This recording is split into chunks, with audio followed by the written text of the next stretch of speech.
ভালো আছি।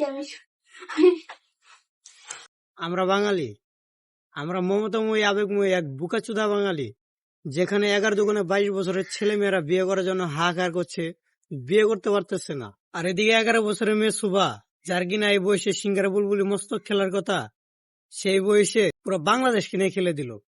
আমি বলতে যাচ্ছি, একটা ছেলের সাথে লুডো খেলার জন্য পালিয়ে গেল। বলেন কি?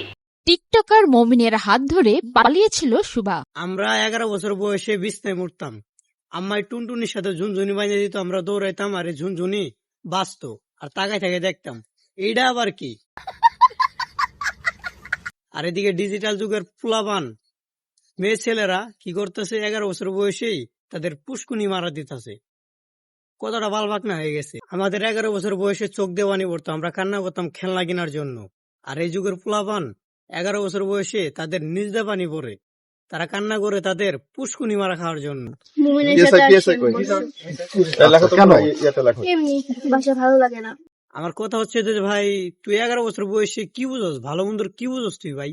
তোর ভালো লাগলো না দেখে তুই একটা ছেলের সাথে পালিয়ে যাবি? বুঝলাম একটা মানুষের ভালো নাই লাগতে পারে, এই বয়সটা উত্তেজনার, তাই বলে একটা ছেলের হাত ধরে পালিয়ে যাবে নরসিংদী? ওরা কি আশেপাশে কেউ নাই খাওয়ার, সময় দেওয়ার? মানে ওর যে জায়গায় চুলকাইতেছে ওই জায়গায় চুলকানির মলম লাগানোর কি মানুষ নাই? বাবার কাছে যাবো না? বলো যাবো। শালা কি সুন্দর দেশের মধ্যে বাপ্পারাদের প্রেমে সমাধির মধ্যে চলতেছি, কইতে একটা মাইয়া এলো সমাধির উপরে প্রস্রাব কইরা নাপাক কইরা দিল। শুধু নাপাকি করে নাই কে, পুরো দেশটারেই আওলা জলা করে দিল। যাই হোক, এর থেকে শিক্ষা নেওয়ার কিছু আছে।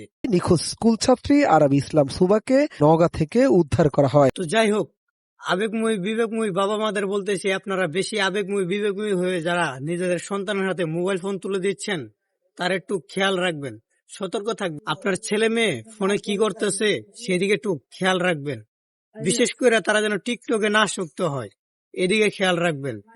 কারণ আপনার মেয়ে নষ্ট হলে আপনার মান সম্মান যাবে, আমাদের কিচ্ছু হবে না। তো বিশেষ করে খেয়াল রাখবেন। আর কোন সমাধির মধ্যে, কোন বাংলাদেশের সমাধি গানের মধ্যে যেন প্রস্রাব করে না দেয়। ধন্যবাদ।